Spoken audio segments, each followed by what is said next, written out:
So we're going to talk a little more about Elizabeth and her Gloriana era. Our state is named after her, the Virgin Queen. She was Queen of England and Ireland, starting in 1558. About Queen Elizabeth the First. Anyone know who the current Queen of England is? Queen Elizabeth III. Nope. Not Elizabeth. 13. No, first. Second. The current queen is Queen Elizabeth II. That one. The longest reigning monarch ever in England.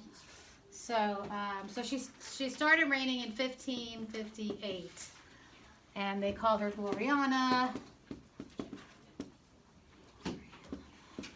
and they call her the Fairy Queen, spelled the British way. Can you see the board from way over there, Carter? Yes. All right. Hopefully the guys watching the video can see the board, since with the video I did last week, they couldn't see it at all. Get out of your way. There we go. Okay, the reflection is so bad. Oh, well. I'll just keep on going. So her era, because of the influence, she reigned for 45 years, which is a long time. Not as long as the current queen, but she reigned for 45 years. And the growth of English power was an influence around the world was huge, as was religious turmoil in England. If you remember, her father, Henry VIII, broke with the Pope and created his own new, we call it Protestant, just because anything that wasn't Catholic was Protestant. It wasn't the same kind of Protestant as what was happening with Calvin and Martin Luther. It was just, we have exactly the same church, just the king's in charge instead of the Pope. And it's called the Church of England, or we call it the Anglican Church today. Like I said, it was not a protest the way Luther and Calvin were protesting against the Catholic Church and their interpretation of the Bible and religion. It was just lumped into, if there's Catholic and Protestant, this is a Protestant religion, just protesting against the very existence of the Pope, I suppose. And so the whole era is actually referred to as the Elizabethan era. We're all taking notes, right? I didn't say that at the beginning. So she was pretty important for world history, especially for English-speaking world history. She became queen when she was 25 years old. And none of the Catholic bishops would even come to her coronation, because they considered her illegitimate. I knew you couldn't see her. And because she was a Protestant. So basically this kind of relatively, can you not see it? Will you come over here by Julie? I know, you just got to work it out, because I got to somehow make it so they can see it at home, but y'all can see it too. It's kind of complex. And all right, so where was I? Like I said, religious turmoil. So they found this little known bishop who was kind of from out in the countryside to come and crown her queen. So he was not, I guess, quite so committed to the church. So immediately she had to deal with religious affairs right off the top of the bat. Quickly, she had Parliament pass legislation that would require the use of what's called the Common Book of Prayer in services.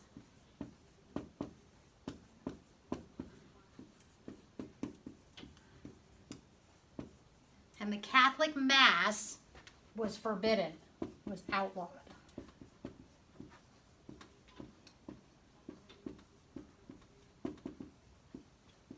Now, if you remember, her sister, Mary, Queen Mary, had been killing Protestants, people who were not willing to be part of the Catholic Mass. That was not their church service anymore. And so now you can't. First you were being killed if you did it, and now you're not allowed to. So you can see how in England things were a little confusing, like what religion do I follow kind of situation. Definitely difficult for the people who just wanted to be good church-going people, what to do, what to follow. But during this period, outside of the religious turmoil, during the Elizabethan era, we have a outpouring of creativity and the encouragement of creativity in the people. And we have the flourishing of the great English playwrights. So who's the greatest English playwright? Shakespeare. And his fellow playwrights, Christopher Marlowe and Ben Jonson. Those are the three great playwrights. I need to switch out my pen. The pen's not dark enough. Three great playwrights of the Elizabethan era. So we're going to talk a little bit about Shakespeare for a minute. Okay, maybe a little more than a minute. Shakespeare, Ben Jonson referred to him not of an age, but for all time. Even he recognized him in a poem that was titled "To the Memory of My Beloved William Shakespeare." They were very close friends. And he actually helped put together some of the original, what they call folios, the original kind of little booklets of Shakespeare's plays. And what's interesting about these folios is there are actually a lot of them, and they don't necessarily all agree. So like in the play Hamlet, considered to be one of the greatest pieces of English literature of all time, one of the greatest plays of all time, there are actually three different versions of it. The first version, the first folio, is called the Bad Folio, and it's basically because they think it was an actor or a couple of actors who sat down and wrote down as much as they could remember. So it's quite a bit shorter than the other two folios, and quite a bit shorter than what the people of that day, the kind of the contemporaneous people of that time, remember the length of the play being. And so that first folio, like I said, it's just like some actors sitting around. Well, then you said this, and then you said that, and I think this was the next line, and then this happened, and that's how that folio was created. And then there were two folios that exist that are much closer to each other, probably much more accurate, because they were taken from actual scripts that actors had and copied down and then published. That's really the only record we have of Shakespeare. So people will argue about the canon of Shakespeare, like every word is sacred and it must be said just as the way Shakespeare wrote it down. But actually, we're not even exactly sure how he wrote it down. We just don't know because there's nothing in his writing, nothing that was put out specifically approved by him, because he actually died fairly young. And so, but the thing about Shakespeare that we don't always know about him, I know you're all like, please stop talking about Shakespeare, but Shakespeare could not have been who he was if he had been born even 50 years earlier. And the reason for that is that English in that 50 years from before Shakespeare was born till his birth was transforming. It was transforming from something that was very much closer to some of these old Celtic languages, and it was becoming more modern. So Shakespeare learned a language out in the countryside that was kind of in the midst of that evolution of language. So it gets some of the old language that was kind of Proto-English, beginning English, and then more of what the people in the countryside were speaking. And then he moves to London, where we know he starts writing prolifically, and it's a more modern English in London. So Shakespeare kind of, in his life, has these three different versions of English that he has lived with and learned as he grew up. And so a lot of Shakespeare scholars believe that it gave him an encouragement to play with the language, to use some of the older language and some of the newer language, and also to actually create new words and phrases that had never existed before, or use them in a new way, old words used in a brand new way. And that's why I have here, which we will do this a little later today, a list of some of, not all of, the phrases and words, these are all phrases actually, that Shakespeare, it's the first time we see them in written form. All of these phrases, hold up for the video, I don't think they can actually see it, but maybe they can see it a little bit. So all of these phrases Shakespeare wrote down for the first time. No one had ever written them down before that we know, because things weren't saved quite like they are saved now. But he has all these different things that some of them we say already, like you catch a cold. Shakespeare was the first person to ever write that phrase down. We all still use it. We all still say it.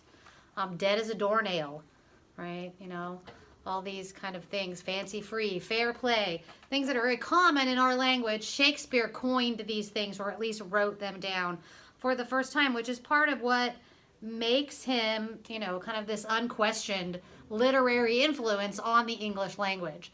So it's not just the plays, it's not just the poems, it's all of these things. And of course, Elizabeth was fond of Shakespeare, of his works anyway. I don't know if she knew him personally, but she would have them performed in a room in the palace, and that's why they were called the Queen's Men when they first started acting, Shakespeare's acting company. Shakespeare was also an actor himself. He acted in some of his own plays. We know that. And so that's all I'm going to say about Shakespeare today for right now. We're going to get back to that page a little later. But going back to Elizabeth, besides being the patron of the arts that she was, like I said, she had to deal with all these religious matters.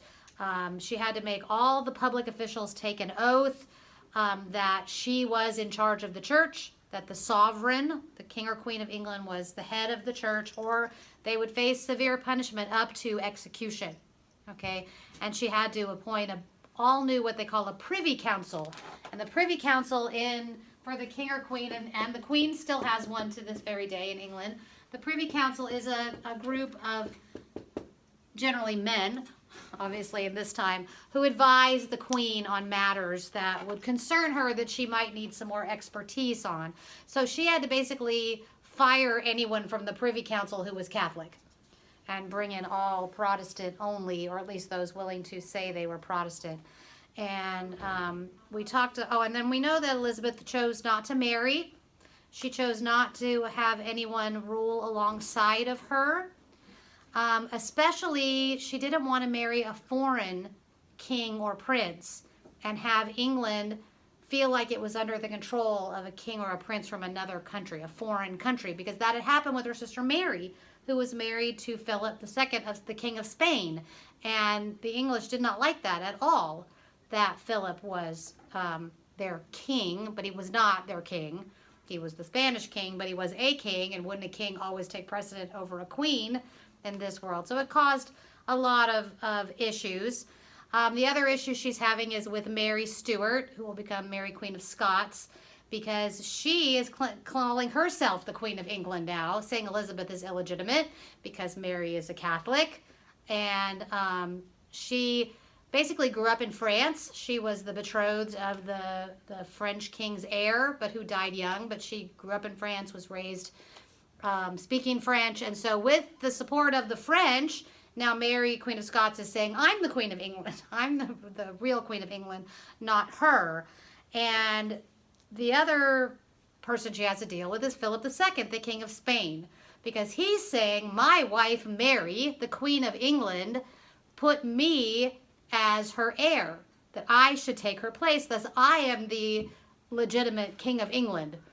So Elizabeth has all this competition for who is she really. So she actually was fairly rigorous with eliminating enemies, as kings and queens often are, either having people executed, having their heads cut off, being burned at the stake, whatever, depending on how severe their problem was. Her cousin, another cousin besides Mary, named Lady Jane Grey, was another person that she was one of Elizabeth's best friends, and her parents put her forward as she should be the actual Queen of England, and it led Elizabeth to actually have her and her husband executed, even though she was only 15 years old, Lady Jane Grey. But all these threats to her throne, the only way she could remain a queen without a king was to eliminate all threats. So she was, like I said, rigorous about that. And so she did have to decide who her heir would be, because she chose not to marry, not to have a king at her side. She chose to rule, as she said, in the body of a woman with the heart of a man. And the English people loved her. She was very beloved by her people. And so at some point she was going to have to choose an heir. Before that happens, though, she has to deal with the Spanish, because the Spanish are not going away. Philip II is not going away. He still thinks that he should be the King of England. And in addition to that, we've talked about Elizabeth's privateers, right? Have we talked about them? You remember? The privateers were basically the Queen's pirates. Their job was to go basically stop Spanish ships and steal all the gold they were bringing back from South and Central America, because the Spanish were building an empire in South America to bring in all this gold back, the Incan and the Aztec gold back to Europe. And so she would send out her privateers, namely Francis Drake and John Hawkins. Francis Drake is the most famous one because he's going to do other things. But the Spanish have great big ships called galleons. So the Spanish ships are these big ships with lots of guns, can carry lots of cargo, lots of gold. But Elizabeth's ships are small and fast. They're not as powerful with their guns, but they're quicker. And so basically these Queen-sponsored pirates called privateers would attack the Spanish ships quickly. They kind of swoop in, attack, board, steal, get off and go, being too close in quarters, close by to the Spanish ships for them to use their guns on them. And so Philip was pretty upset about her stealing all of this gold from him, obviously. And so he decides he's going to invade, take over England. So they have a couple of little issues with each other. Philip annexes Portugal and uses the Portuguese and their seafaring expertise, which goes back for a century or more, to rule the seas. So Elizabeth says, all right, I'm going to go support the people in the Netherlands who are rebelling against Spanish rule. So I'm going to help them in their war with Spain. And so pretty soon that, plus the piracy going on, leads to an outbreak of war. So Elizabeth kicks the Spanish ambassador out of England because he is plotting against her. And also against Mary, Queen of Scots. She has to kick her out, send her to France. But then the French send her back to Scotland, where I think I mentioned last week, she finds out that she is plotting against her, probably. Sometimes historians are a little unsure whether it was Mary or the people around her. When you're a woman in this day and age, it's hard to tell who's actually in charge. But Elizabeth reluctantly had to order Mary, Queen of Scots' execution, which she probably didn't want to. But like I said, in Mary's will, not Mary Queen of Scots, Mary the First, Elizabeth's older sister, she had said in her will that Philip would be the King of England when she died. So Philip's going to invade England now. He's done messing with this upstart Elizabeth Protestant. He's going to just invade England, take over, and get over it. But the spies find out, the English spies find this out, and so Sir Francis Drake, this guy, one of Elizabeth's favorites, goes and swoops in to Spain and burns part of Philip's fleet, part of the Spanish fleet. So that delays Philip's plan for a while till he has a chance to kind of restore his navy. But then in July of 1588, I'm not a big memorizer of dates, but it's good to know that in July of 1588, Philip sends the Spanish Armada. My pens are terrible. It's ridiculous. Across the English Channel from Spain over to England. I should have brought my world map, I guess, but I did not. With 130 ships.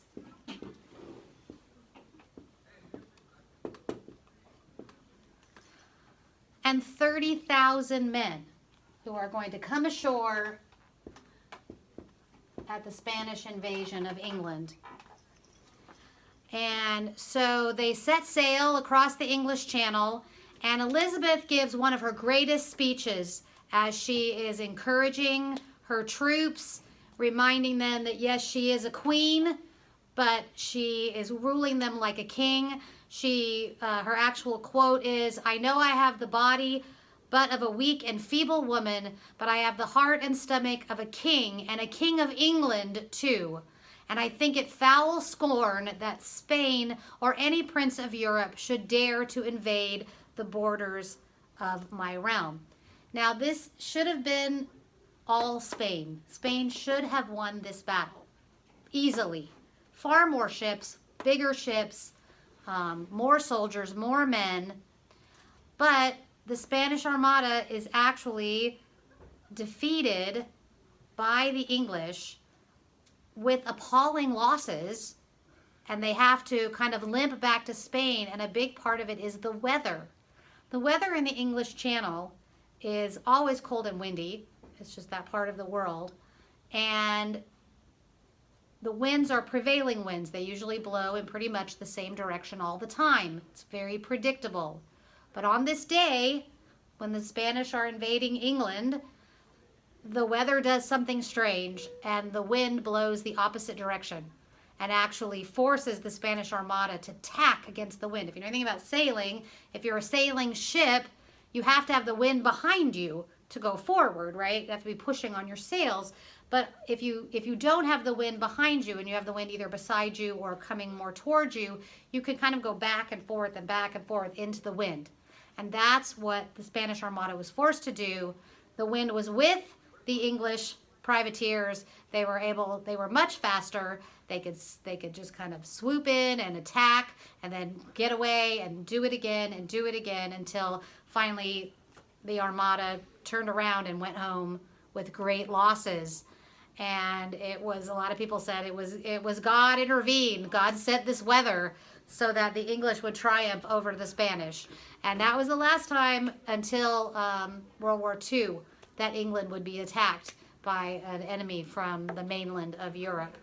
And so the victory tremendously increases Elizabeth's popularity. The war is continuing in the Netherlands. They're still helping the people fighting the Spanish in the Netherlands. But then they also end up getting into a battle with the French at the same time.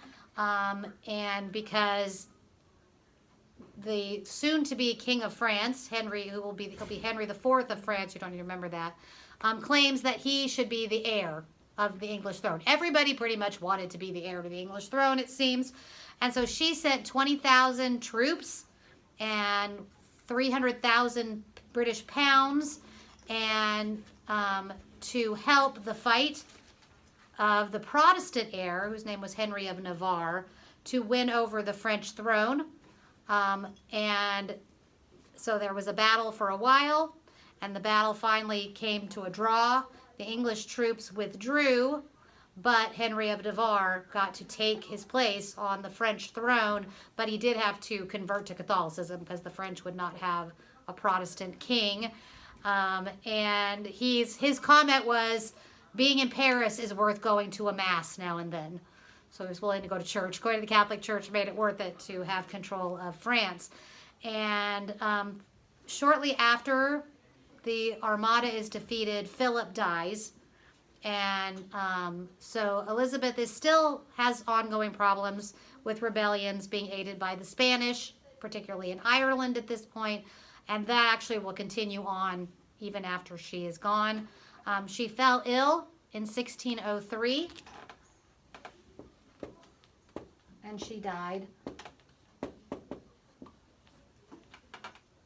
And she died without an heir.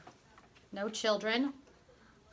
It was said by her, some of her ladies in waiting that were there when she died, that she spoke the name of James, her nephew in Scotland, as her heir. Not everyone believes that actually happened, but he did become the heir. He's James VI of Scotland, who will become James the First of England. So that is her heir.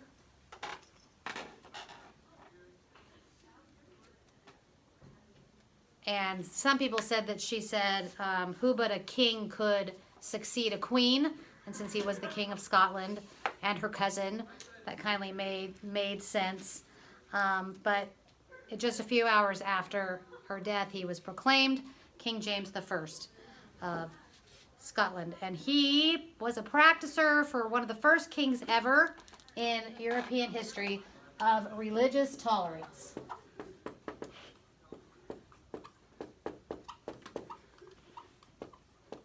As long as you were willing to accept James as your king, 100%, be faithful to him as your king, be a Catholic, be a Protestant, whatever. He didn't care. James was not that invested in which you were. So he decided, since he was already the King of Scots and also the King of Ireland, and now he's the King of England, that he would call himself the King of Great Britain. And that's the first time we get that term used, Great Britain. And he ruled in Scotland and called it the Union of the Crowns when he added England and Ireland. And he becomes the first monarch. Remember we had the Tudors, right? Henry VIII and his children are all the Tudor dynasty. Well, now we have a new dynasty, and it's the House of Stuart.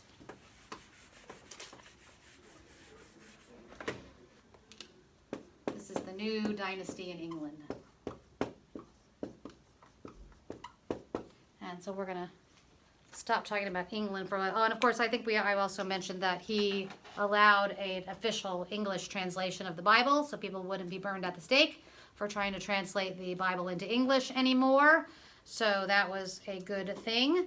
So that's why we have a King James Bible, because he was the one who said, "Okay, give him the thumbs up, and we're gonna pay for it," right?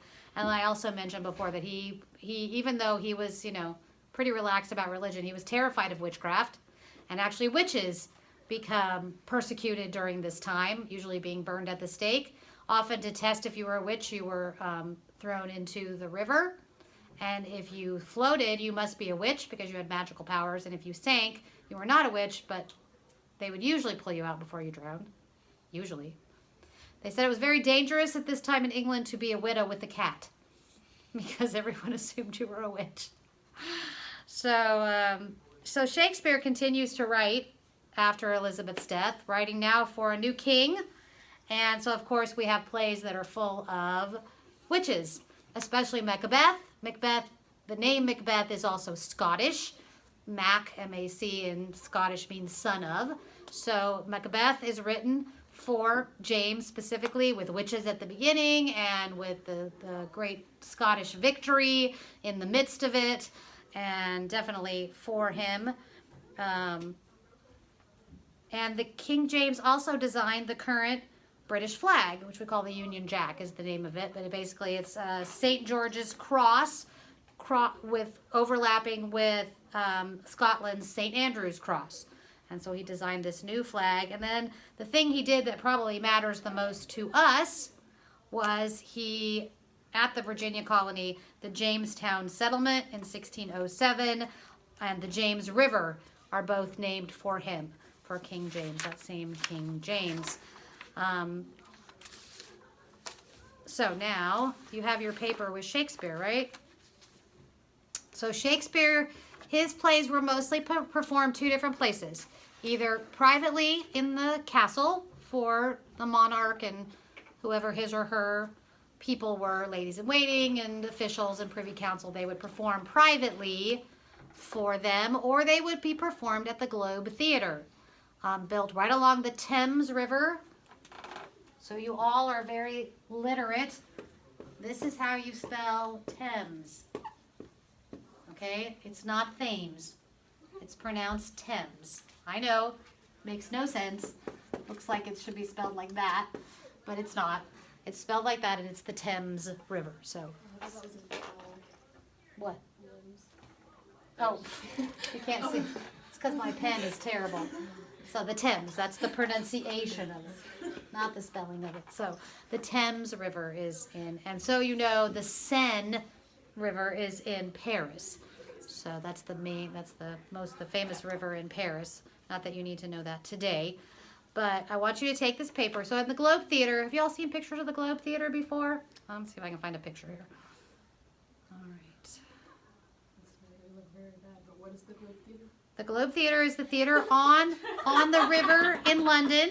No, that's okay. I'm glad you said it because you assume people know stuff that you know, but they don't necessarily.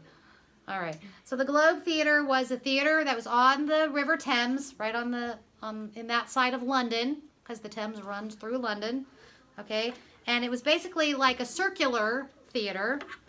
There's some pictures on here. I'll show these guys first if they can even see them on here. So. They can Google it. They can Google it, but there's the inside, there's the outside. Careful what you Google. So there you can see it. This is what it looked like. Oh, this is what it looked like on the outside. There's a diagram, there's a picture because it's rebuilt now. That's why there's pictures on it. Like, how did they get pictures back then? So they've rebuilt it to look like it did in Elizabethan times. So you see there's people standing on the ground down there, and then all around are these boxes where you can sit up above. So you can see the ground, people on the ground, and then all the way around. You've probably seen it before. You just didn't know what you were seeing at the time. He's like, nope. No, you've never seen a picture of the Globe Theater? So I can find a bigger picture. There's a Did y'all see the thing about the mummified puppy found in Siberia? no. No. Don't go there. Okay, there's Don't a, go there's there. a bigger picture. Let's not go to Siberia. Okay, so Oh. there's a bigger picture. So you Yes, can see the I- people sitting and the people standing on the ground. It cost a I think- penny I to think go. I saw something What about if how I the just arches made were me made. They were like depressed? each Thank you. handcrafted. Yes, all handcrafted. Did you All handmade. That's all there Yeah, was that's, that like, was crazy. handmade. So yeah, if you paid a penny, you could stand on the ground. Well, And not if it was raining, oh well, it was just muddy and wet, and that's how it was. So that's the Globe Theater. And so, like I said, if you had a little money, you could pay, and you could sit in the seats that were covered, and the seats up higher were more expensive than the seats down lower, get a better view of the stage. Obviously, there is no amplification, right? There's no electricity. We have microphones or anything like that. So it's actually curved like that to help the sound stay in the theater and kind of bounce around so everybody can hear it. But the actors, basically, you can imagine, they had to shout. screaming. Because people wanted to hear it. And so, like I said, they're also the people. We think of Shakespeare as very, very proper, and like only rich people or smart people go see a Shakespeare play, right? But with them yelling right now. But those people on the dirt down there, they're called the groundlings. That's what they called them. And they wanted to see stuff, like I said, like wrestling and like drama, crazy stuff like soap operas and telenovelas, and they wanted to see that wild stuff. They didn't want to see anything proper or boring or anything like that. And of course, to us, sometimes Shakespeare seems boring because we can't understand what the people are saying, because language is always evolving, and so language has changed quite a bit since the 1500s.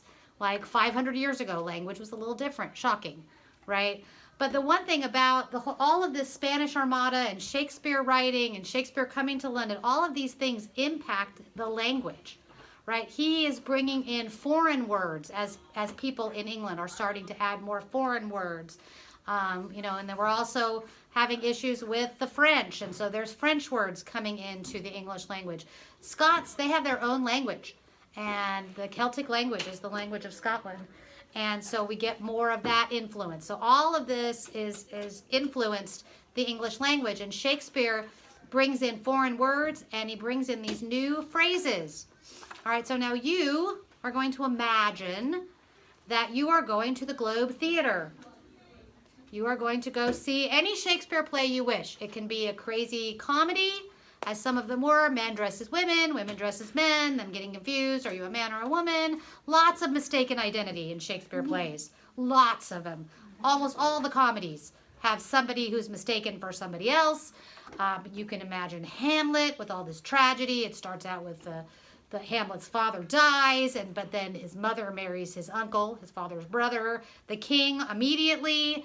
So then he thinks, maybe my uncle killed his brother to marry the queen. What am I going to do? And then he has all this this despair. Hamlet's all full of despair. And he has this famous speech. Who knows what Hamlet's famous speech is? You may know? To be or not to be. That is the question. Correct. And what he's saying is to live or to die, that is the question. That whole speech is about whether or not Hamlet is going to commit suicide. That's what that's about. And, you know, we hear the speech and all these, and we're like, that's what he's talking about? He's basically saying, should I continue to put up with this cruel world, or should I just end it all? And then you have to understand the context that in Shakespeare's time, to commit suicide was a heinous crime. It was considered a crime directly against God. And if you killed yourself by suicide, they would actually, even though you were dead, they would have a trial for you. And if you were convicted of suicide, you would be buried outside the city in a nameless grave with a stake through your heart. Okay, so they were serious about suicide back in Elizabethan England, okay? So that's why it was shocking for people of that time to hear this prince, because that's what he was, you know, going on about, should I live or should I die? Should I continue to bear the slings and arrows of fortune, he says. And so it's like, it was shocking that Shakespeare would write such a thing. We hear it now and we're like, oh yeah, and actually Shakespearean actors talk about when they play Hamlet, as soon as they start that speech, the audience starts saying it along with him. Because a lot of people had to memorize it in high school. And so people know this speech, and so the actors trying to act this scene of, you know, am I going to kill myself or not? And the audience is saying it along with him. So it's kind of funny. So we don't take it the same way the original Elizabethans did, as this shocking thing that he was saying. And of course, they understood every word because it was their language. It's different than our language now. But, so I want you to imagine, who are you? Think of who you are in Elizabethan England.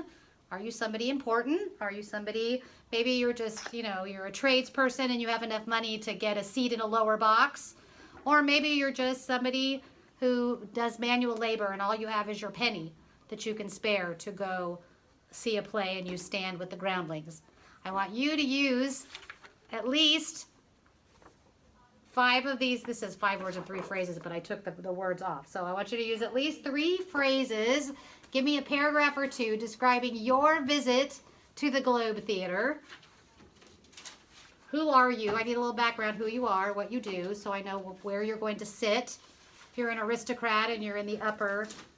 Actually, and in that theater, there's actually seats up behind the back of the stage. Like people looking down on the actors from behind. So think about who you are. You can just write a little paragraph or 2 story about yourself and your visit to the Globe Theater. But use as many of these phrases as you can. Like, how do we use them? Like as you're saying, like, oh, I saw the clock and I knew I needed to make haste, right? And when the play began, I wasn't sure I understood, and I thought it's Greek to me. Oh, okay. Right? You know what I'm saying? As luck would have it, my friend met me, you know, or my friend didn't meet me because he caught a cold. You know, he was supposed to meet me and he caught a cold. I guess I live a charmed life with I don't catch colds. Or, you know, good riddance. I mean, you say these things, right? So, in the twinkling of an eye, into thin air, all these things. Sink or swim. Oh, I was like, I saw the in a pickle and I was like, wait, who says in a pickle? But now I realized. Who says silly goose? What the dickens? Do people still use that really? I used to with my kids were little. My friend said silly goose last night. There you go, see? Well, How about, oh, woe is me? I like that one. Woe is me. Oh, So, and it was a sorry sight. So go ahead and do your writing. Didn't sleep a wink. What? You've never heard that expression? No. Like it's when having insomnia, you lay in bed all night, you can't sleep. Couldn't sleep a wink. These are actually common phrases. Maybe they're falling out of favor. I mean, does anyone come to your house and eat you out of house and home? No. You ever heard that expression either? Have you heard that expression? My Yeah. mom says it to me. Oh, Addison, stop eating me out of house and home. Oh, for goodness sake. Certainly people say that. I say it. Or I say, oh my goodness. What about as the day is long? I said something the other day. So like, so like if you're a really kind, let's say you're a really kind person. I might say you are as kind as the day is long. Oh. It's a comparison, okay? As So, as and the if days something evolve. happens all at once, it happens in one fell swoop. So that's funny that y'all are not familiar with these. That's so No, but interesting. they're so funny. Yeah. I know. Off with his head. All right, I'm gonna Never turn heard this that. video off Yeah, now. so what?